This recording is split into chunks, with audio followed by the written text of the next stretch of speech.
Hello everyone, so my name is Lucas and I recently started collecting vintage watches maybe 2 or 3 months ago. I got really into it. Started with just like, um, just average watches, like obviously the Rolexes and stuff, but then, I was already into vintage things. I'd go to like vintage and antique stores all the time. Found a love for vintage watches, so I want to show you guys my collection after 3 months. I feel like I got really lucky. I do live in Southern California, so I feel like there's a lot, um, flea markets and stuff like that. So I'm gonna tell you or show you guys all what I got and tell you about the watches and if they run and how much I got them for and stuff like that. Some of them not a great deal, or some of them I got pretty banging deals. So I'll let you know. But yeah, let's go to my desk. So I'm gonna keep this quarter here for size reference, just so you guys can kind of get an idea of how big these things are. I might try to go in chronological order that I got them, but yeah. So this is the first piece I got. This was at just a swap meet. This is a what is it? How do you say it? Carnival. This is a Carnival. It's subdivision of Bolivia. It's from the 60s. It's 1967 to be exact. This is the first watch once I started hunting for vintage watches. It does run really good. Like, it starts right up, as you see. And I got this for actually $5 from a lady at a flea market in my town. And I couldn't pass it up. It was such a good deal. And yeah, so this is the watch. It needs a strap, it needs some stuff, but I mean, other than that, it runs perfect. It doesn't need anything more. The plating on it is super nice. It's just really a really great watch. Okay, so I got this Seiko woman's watch. It's an automatic. I think it's from the 70s. It runs kinda. It's having trouble. I'm fixing it right now, so this one is just a project watch for me to see if I can get it going. Um, yeah, there's some more watches I'm trying to fix at the moment, but this one is my top priority, just because I think it needs a good cleaning and oiling and stuff like that. And yeah, so this one's really beautiful. Um, I think I'm gonna give this one to my lady because she really likes it as well. And another watch is this watch.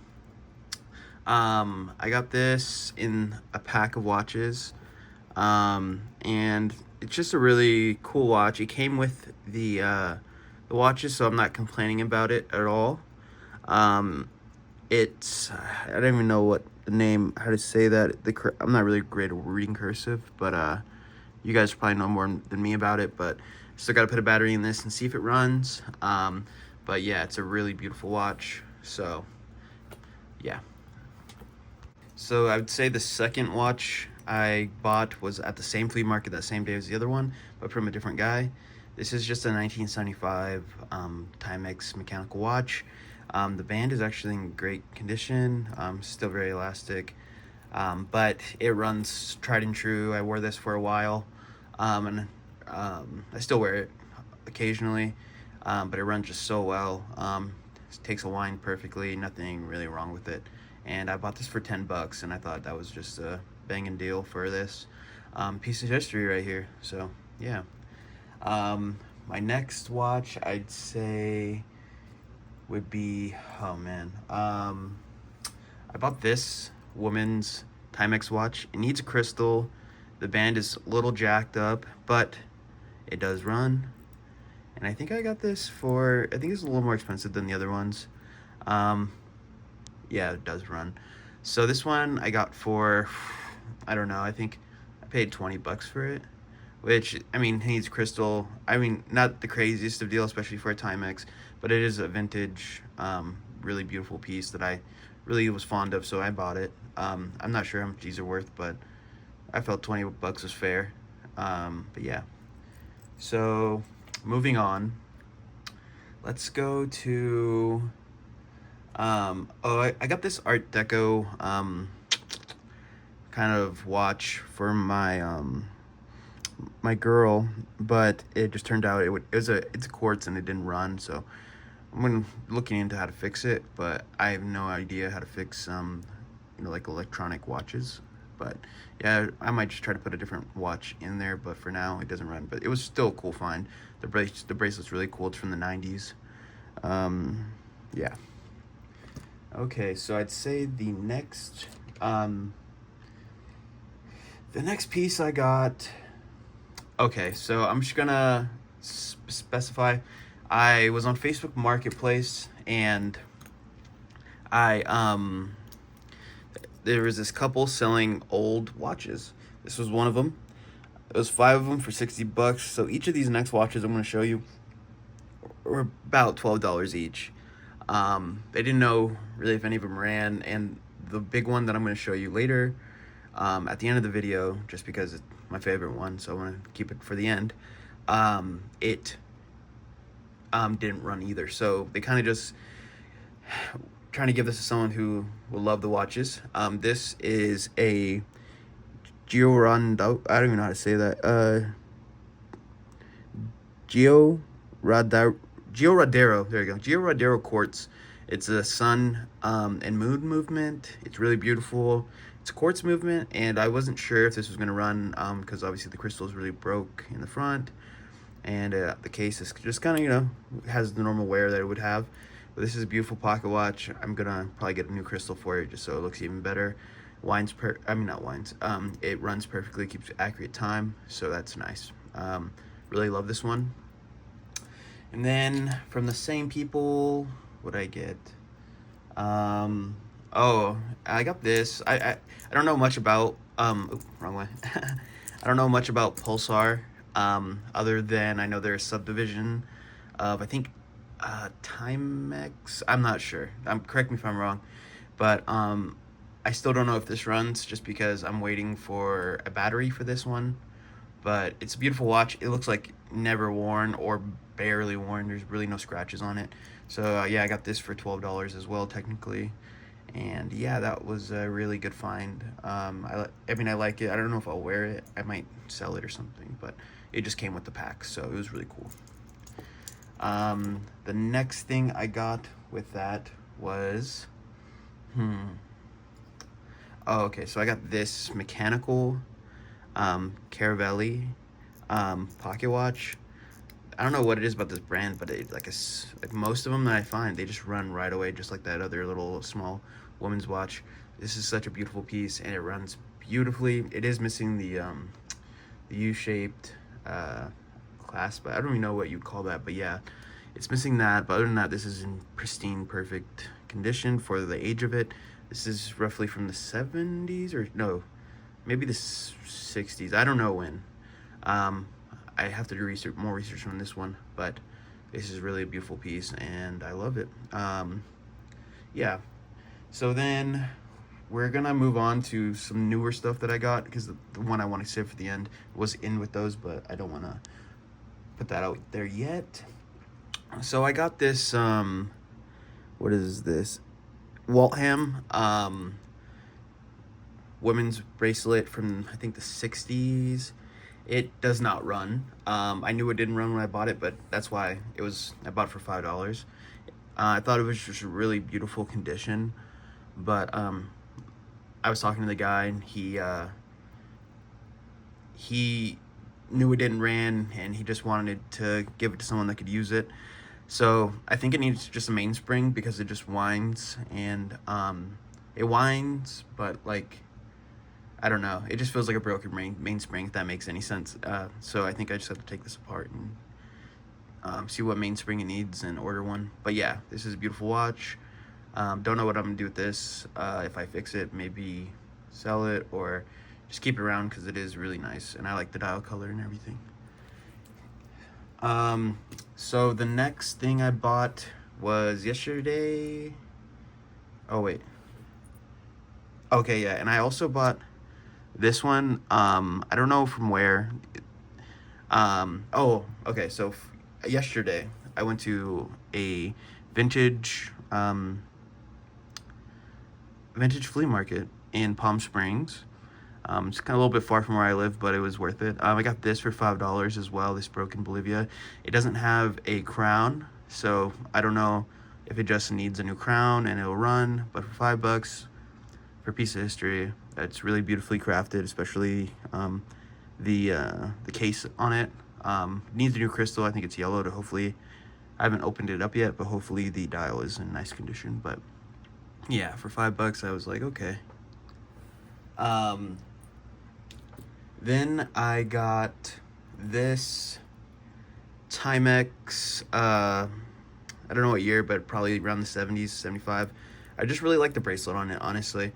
But it doesn't run. I fixed another Timex already, which I forgot to show you earlier, but I'm going to show you after this one. I'll show you both of these together. I fixed this Timex, so I know how to fix them now without, doing too much crazy stuff. So I'm going to just give this one the same treatment as I did this one. I didn't show you this one just because it was sitting over there and I forgot. But yeah, these are both probably from the 70s, Timex, and the band on this is really cool. So I decided to pick this up. I think I got this for like $7. The guy, he really wanted to sell it, so I got it from him. All right, so here we're getting into some fun stuff. I got this yesterday at the vintage market as well. It's a Seiko quartz. I don't know if it runs. I have to, I ordered a bunch of batteries, so I gotta get a battery for it. It does have a small chip in the crystal, but that's not really too bad. It looks otherwise in great shape, so I'm just curious to why this was $5. So this was also $5 with the other group of watches, and I decided it was worth the $5 to take a chance, because even parts for this go, a parts watch is like $20, so I felt like I wasn't really losing anything. But yeah, it's a beautiful watch. It's a lady's watch, but yeah, I forgot to be setting these down, but yeah, so they can see how big it is. But yeah, gorgeous watch. All right, so the star I got yesterday, there's two of them. This is a Bolivia 10K carat gold-filled case women's watch from the 1940s. Then it has a snake bracelet that is 12 karat gold. Where does it say it at? I think it's right here in the back. Yeah, 12K carat. It's just a beautiful, beautiful watch, and it was running. And when I saw it, I was like, man, that's gorgeous, but it probably doesn't run, because it was with a bunch of other women's watches that didn't run. But I winded it, and it ran really nice, and it still hasn't stopped running. It keeps good time, so I would just really fell in love with it. I think I got this for $25, and the bracelet alone probably goes for like 40 to 60 online, and then it with the watch working, I don't know what it goes for, but definitely worth the 25 in my opinion. And this was a really good find, and I really love this watch. All right, the next watch is actually on my wrist, but I'm gonna take it off for the video. I got this Hellbros Windomatic. It's an automatic watch from the, I think, 50s or 60s. I'm pretty sure it's the 50s though, and it's just a really beautiful watch. I paid pretty decent money for this one just because it was already running, and I wanted to be fair to the guy. I didn't want to lowball him or anything, so he wanted, I think, 85 for it, which, I mean, is a good price, but I think I asked him for 70 just because I know how much these kind of go for, and I mean 85 is on the top end. So we worked it to 75, I believe, and it was a good deal. But if this wasn't to make money or to sell, this was to wear, just because I really loved how it looked, and you got to pay for what you want. So this is a really good watch. Yeah, so crown jewel of my vintage collecting so far has been this watch I'm winding up, just so it can tick in the video. It's actually not a watch. Well, technically it's a watch. It is this 1922 Elgin pocket watch. I technically got this for $12. That's a crazy steal. It didn't work. The hands were bent. It's missing the seconds clock. The porcelain is cracked, and it doesn't have a crystal. But it's a beautiful watch, piece of history. It's 103 years old. I always think about the history with watches a lot, where this came from, and you know who owned it. Maybe a businessman, maybe a lawyer of the time. But yeah, it has, you know, someone carved their initials in it and all this stuff. But that's just natural patina of its history, which I really respect and love about vintage watches. I don't plan on restoring the porcelain or anything really to this watch. I just think it should be cemented in its time that it's been through, and I'm gonna put a new crystal on it, and it just runs really true, really nice. No complaints about this, and for the money, what I got it for, and definitely my favorite watch to date, pocket watch at least. Really love it. So thank you guys for watching this video. I hope you guys enjoyed. Sorry for that light that keeps popping up, but I hope you guys enjoyed my watch collection. Like I said, I've been doing this for like 3 months, and I just feel like I really got a good set of watches here already. I'm willing to sell like majority of them that I'm not gonna wear, just because I feel like collecting watches is really fun, but I don't want to hoard watches either, because I feel like a lot of these deserve to be on a wrist. So I want to fix them up and really make these like for people to wear, and not just a currency. So if you guys are interested in most of these watches, just you can comment in the comments, and I'm willing to work out a price for anything. But yeah, hope you guys have a great rest of your day. Thanks for watching. Yeah, bye.